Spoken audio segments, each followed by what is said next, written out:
Hello.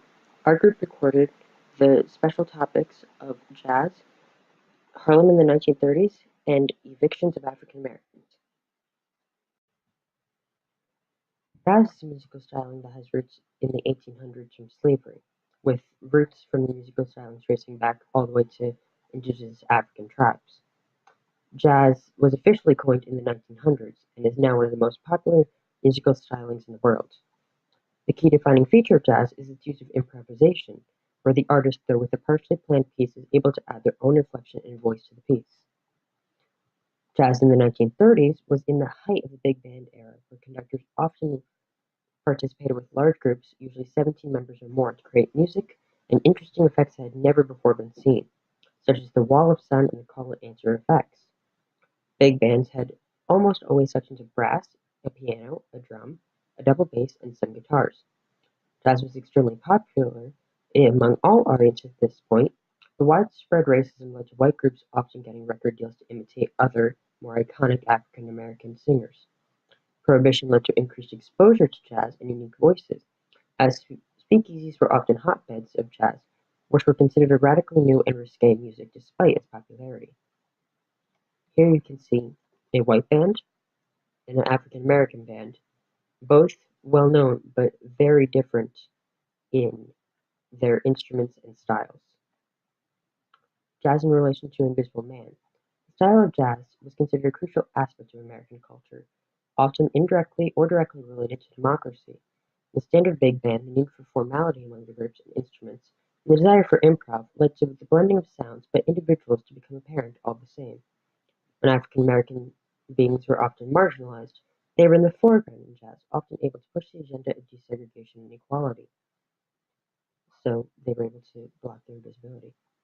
The Invisible Man directly ties into these ideas of conformity and independence, as well as the ideas of discrimination and justice, through the ideas of invisibility and sight.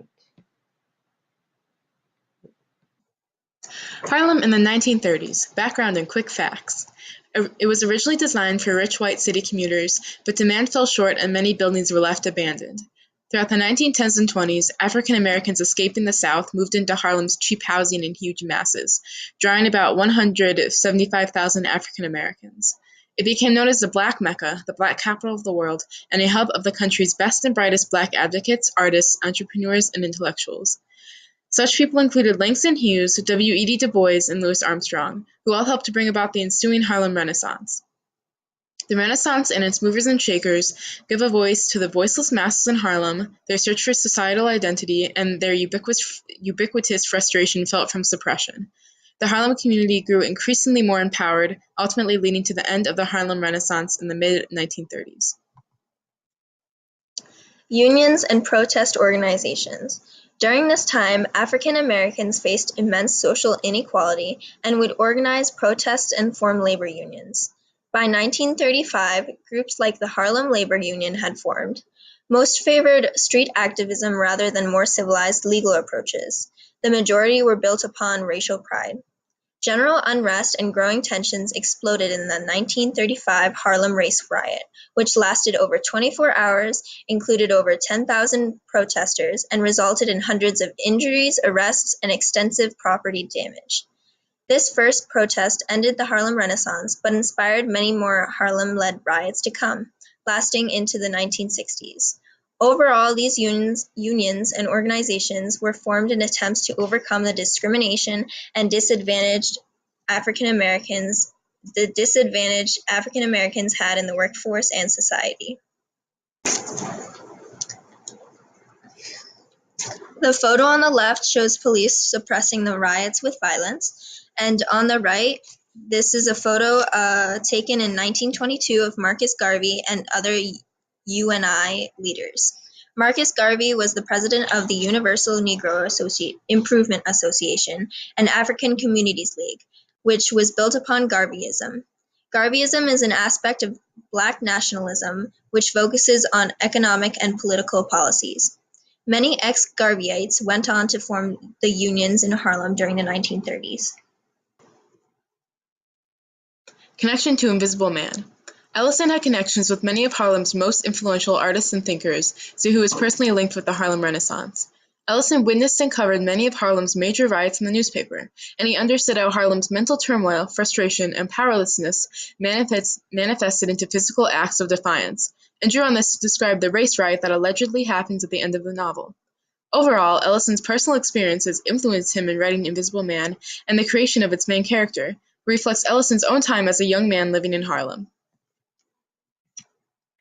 So my slides are on evictions, specifically evictions relating to African Americans.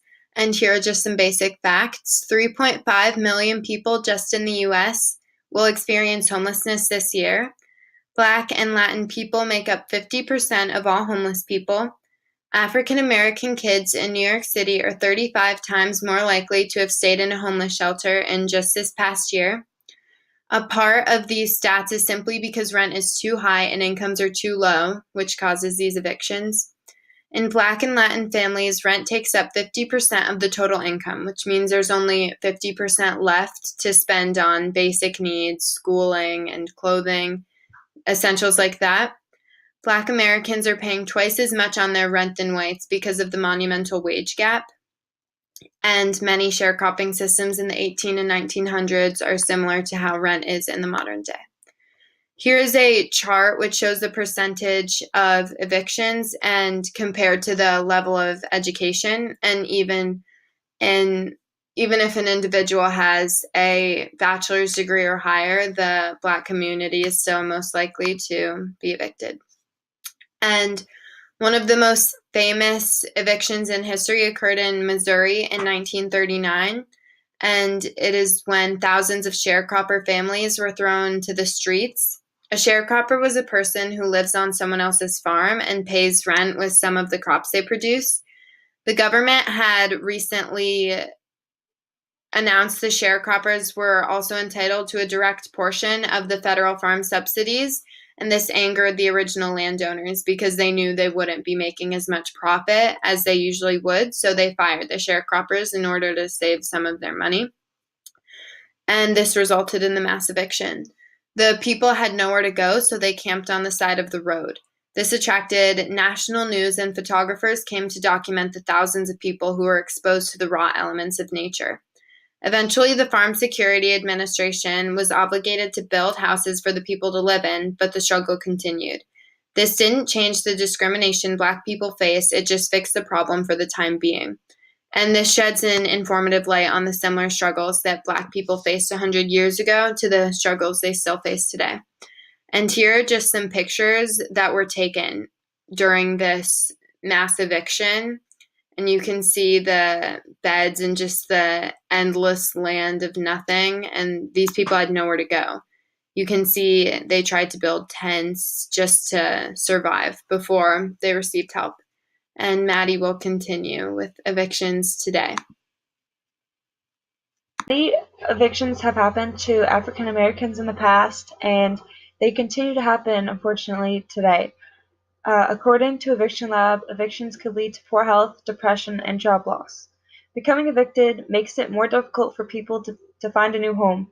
Most landlords will not allow someone to rent a home or apartment if they have an eviction notice in their records, which is why so many of them have poor health and depression and things like that. So some examples of this in today's world are North Charleston and Richmond faced the most eviction charges during the year of 2016. And in Jackson County, Missouri, which consists a high number of Blacks, had 19 evictions per day. In 2012, 1 in 18 rental households were evicted in Chicago. And clearly all these examples have shown how this happens and continues to happen in today's age, even though we try to make it awareness for it. And so the first picture shows the difficulties that they have to face after being evicted.